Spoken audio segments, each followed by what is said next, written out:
Star 9 Marathi news मध्ये आपलं स्वागत आणि आपण पाहत आहात स्टार 9 मराठी न्यूज आणि आता पाहूया सध्याच्या घडामोडी। आंबेगाव तालुक्यातील पारगाव शिंगवे लबरेमाळा या ठिकाणी पुण्यश्लोक अहिल्यादेवी होळकर जयंती सोहळा मोठ्या उत्साहात साजरा करण्यात आला। पुण्यश्लोक अहिल्यादेवी होळकर विकास प्रतिष्ठान या प्रतिष्ठानच्या माध्यमातून पुण्यश्लोक अहिल्यादेवी होळकर यांची 301वी जयंती सोहळा आपण अत्यंत आनंदाने आणि उत्साहाने या ठिकाणी साजरा केला जातोय। आणि आताच आपण सर्वांनी आपल्या गावातील असलेल्या वेगवेगळ्या क्षेत्रामध्ये ज्यांनी चांगल्या पद्धतीचं समाजासाठी योगदान दिलेलं आहे, आपलं स्वतःचं कार्य आणि कर्तृत्व समाजासाठी एक आदर्श निर्माण केलेला आहे, अशा अनेक मान्यवरांचा सन्मान हा आपल्या प्रतिष्ठानच्या माध्यमातून या ठिकाणी करण्यात आलेला आहे। आजचा दिवस आपल्या सगळ्यांच्या दृष्टीने अत्यंत भाग्याचा दिवस आहे। पुण्यश्लोक अहिल्यादेवी होळकर त्याची 301वी जयंती आपण अत्यंत आनंदाने आणि उत्साहाने साजरी करतोय। मला अभिमान आहे की मला प्रत्येक वर्षी या सोहळ्यामध्ये सहभागी व्हायला, आनंद व्यक्त करायला आपण सर्वजण निमंत्रित करता आणि मला सुद्धा या कार्यक्रमामध्ये येत असताना अत्यंत मनापासून या कार्यासाठी आपलं आणि समाजाचं चांगलं योगदान हे राहिलं पाहिजे।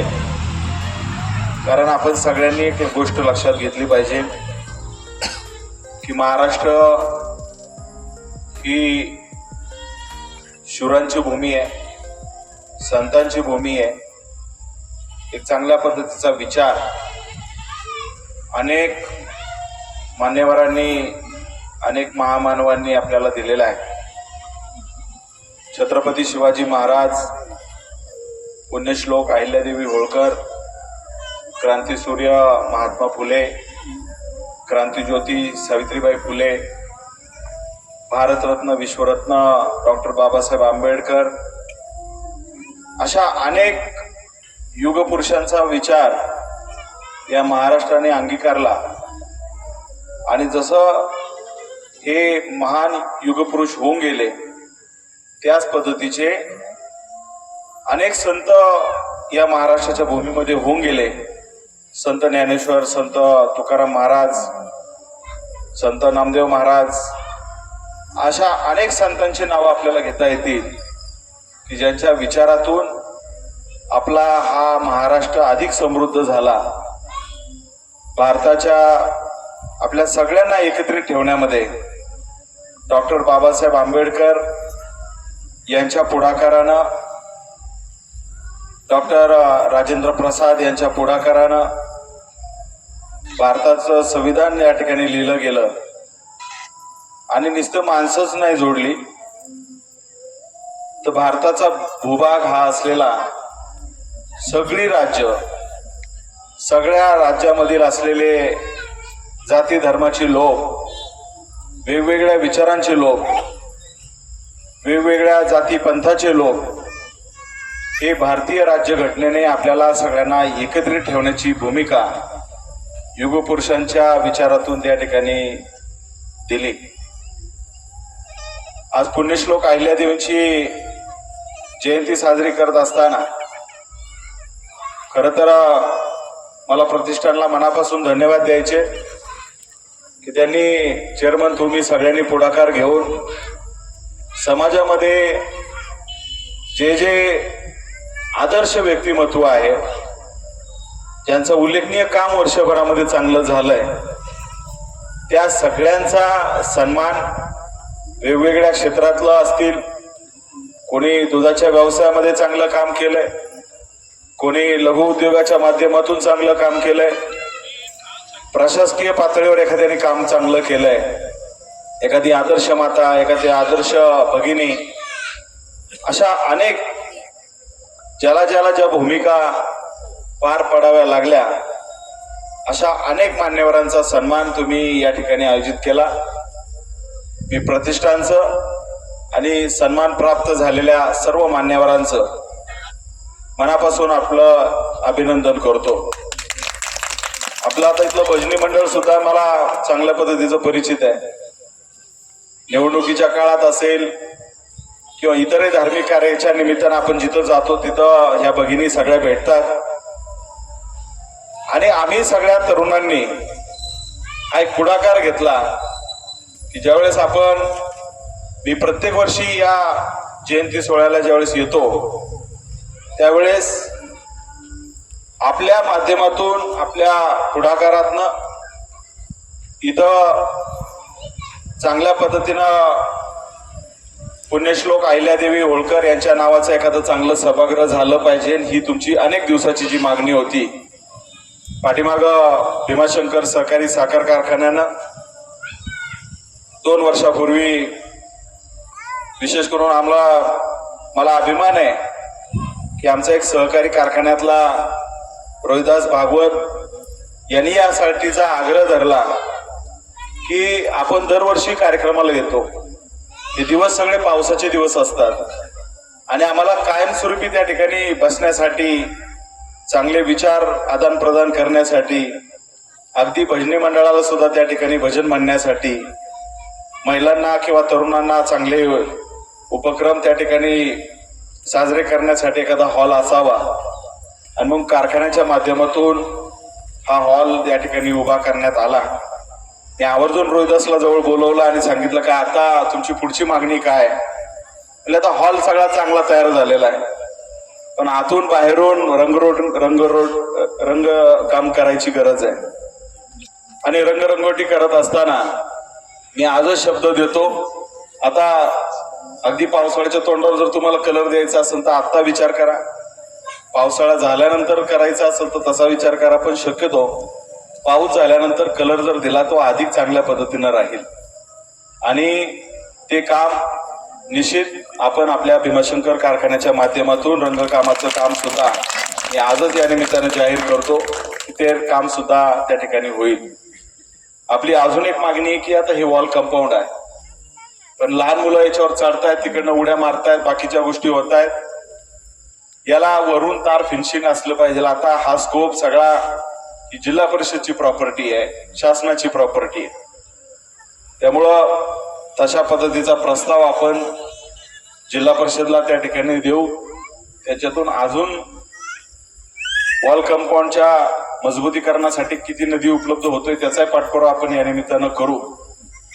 अजून एक मी या निमित्तानं पाठीमागच्या काळामध्ये गेल्या वर्षी आलो होतो त्यावेळेस परमेश्वर हीच गोष्ट सांगितली होती की एखादं सभागृह आपण नुसतं बांधलं, 4 भिंती बांधल्यावर स्लॅब टाकला म्हणजे सभागृह झालं, एवढ्या पुरतं तुम्ही मर्यादित राहू नका.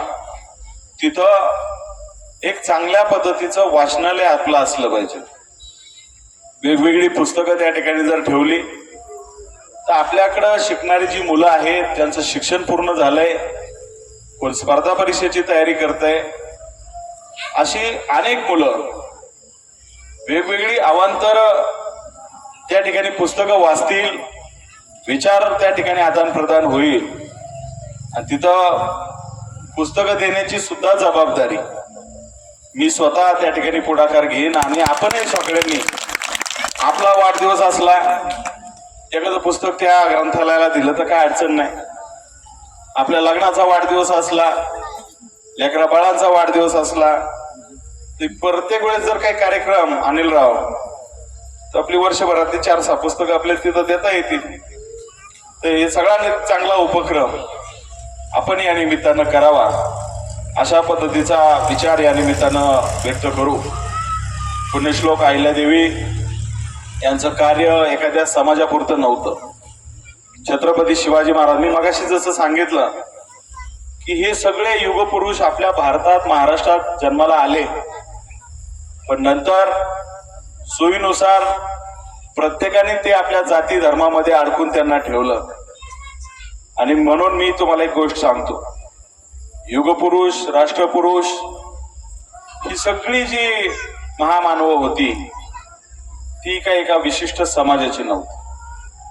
वेगवेगळ्या समाजाची नव्हती, ती सगळ्यांची आहे. आणि हा विचार आपण सगळ्या तरुणांनी मनामध्ये घेतला पाहिजे. पुण्यश्लोक अहिल्यादेवींचा विचार, त्यांचं कार्य तुम्ही वाचलं पाहिजे. किती मोठं काम त्यांनी त्यांच्या आयुष्यामध्ये केलं. सासऱ्यांचा पराक्रम असेल, पतीचं अकाली निधन असेल, मुलाचं अकाली निधन असेल, घरामध्ये धक्क्यावर धक्के जेवढे बसल्यानंतर सुद्धा ही वीरांगना रणांगणामध्ये थांबली नाही. रणांगणामध्ये सुद्धा कार्य केलं, समाजामध्ये चांगलं काम केलं. केदारनाथच्या मंदिरापासून तर भीमाशंकरच्या मंदिरापर्यंत जेवढी अनेक मंदिरं बांधण्याचा सगळा पुढाकार पुण्यश्लोक अहिल्यादेवी होळकर यांचा आहे. आता आपण पाहिलं की भीमाशंकरच्या मंदिराच्या समोरचा सभा मंडपाचं काम होत आहे, पण पुण्यश्लोक अहिल्यादेवी होळकरांनी 200, 250, 300 वर्षापूर्वी ज्यावेळेस भीमाशंकरचं मुख्य मंदिर ज्यावेळेस बांधलं, ते आजही तेवढ्या ताकदीचं आणि सक्षम आहे. केदारनाथ मंदिर असेल, आपल्या महाराष्ट्रामध्ये, मध्य प्रदेशमध्ये, गुजरातमध्ये अनेक कामं आपल्याला पाहता येतील. सौराष्ट्राचं मंदिर असेल, इंदोरला केलेलं काम असेल, अगदी आपल्या खडकीला जरी गेलो तर नदीकाठावर बांधलेले असे अनेक घाट या मातेनं समाजासाठी एक आदर्श निर्माण केलेला आहे. आणि म्हणून आज त्यांची जयंती उत्सव साजरा होत असताना त्यांना अपेक्षित असलेला समाज घडला पाहिजे, नवीन पिढी घडली पाहिजे, आणि तोच विचार आपण सगळ्यांनी मनापासून जपला पाहिजे. मला आपल्या सगळ्या वडीलधाऱ्या मंडळींना, सर्व माता भगिनींना, सर्व आमच्या तरुण सहकाऱ्यांना या निमित्ताने एवढंच आवाहन करतो. आता हा पुरस्काराचा उपक्रम निश्चित चांगला आहे. समाजामध्ये चांगलं काम केलेल्या अनेक गुणी लोकांना तुम्ही ज्यावेळेस सत्कार करताय, त्यांचा आदर्श समाजासाठी चांगला आहे. आणि हाच विचार प्रतिष्ठानच्या माध्यमातून अधिक मोठ्या प्रमाणामध्ये व्हावा, हीच अपेक्षा या निमित्तानं करतो. विधायक पद्धतीनं हा जयंती सोहळा आपण सगळ्यांनी चांगल्या पद्धतीनं साजरा केला.